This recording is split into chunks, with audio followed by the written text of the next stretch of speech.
Chersonesus Taurica, founded 2500 years ago by ancient Greeks, is the crossway of ancient and medieval civilizations, an observation point of Byzantine Empire on its northern borders with barbarian tribes. The spiritual source of Kiev Rus Christianity, the place of Saint Vladimir baptism 1000 years ago, mentioned by monk Nestor in the story of passing years, the forerunner of legendary Sebastopol, and from 1996, a UNESCO World Heritage Site. Hi, I'm Jennifer. I'm Ira. I'm Kate. And I'm Joanna. And we are the students of Gymnasium number 9, Simferopol, Crimea!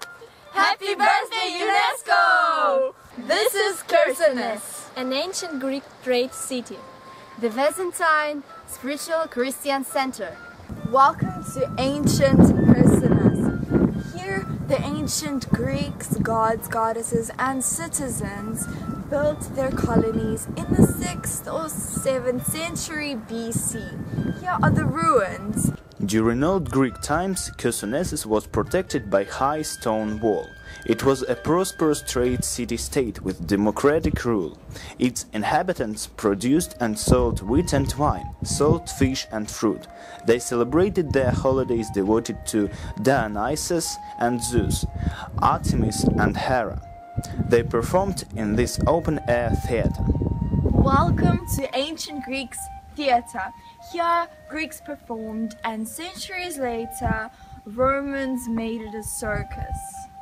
This is the Byzantine Chersonesus. Byzantine ruins make a fascinating exhibit. Grassy streets, impressive remains of fences and walls, deep wells, and secret stones of old Christian temples cover about 100 acres of land. Behind my back, you may see the 1935 Basilica, which is one of the famous basilicas in Crimea, Chersonesus. It is not only the symbol of Chersonesus itself, but it's also the symbol of Crimea.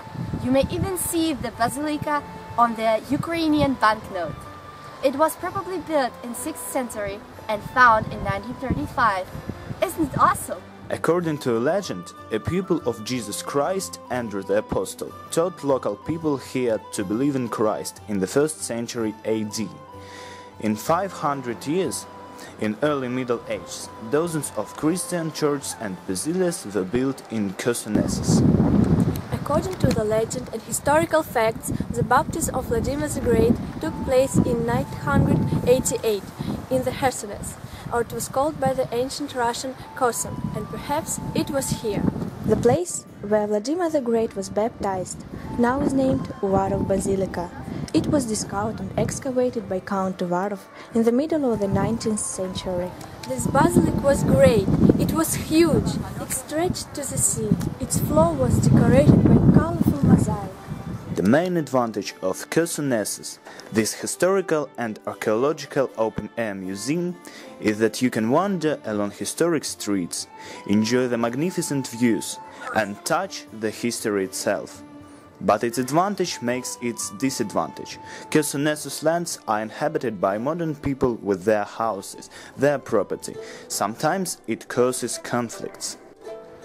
This is the bell of Chersonesus. It is a symbol of Chersonesus and the main site of Sevastopol. It was cast before the foundation of Sevastopol for the St. Nicholas, the Wonder Walker Church in Taganrog. It was settled here at the beginning of 19th century. Behind my back is another landmark of Chersonesus, the St. Vladimir's Cathedral. It was built in around 1874-1875, and it took 15 years to get the building finished.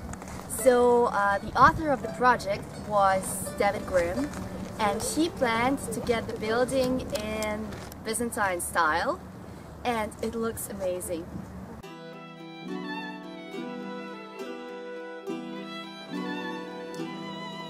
Only 1/3 of Chersonesus has been excavated. Can you imagine how many discoveries are in future?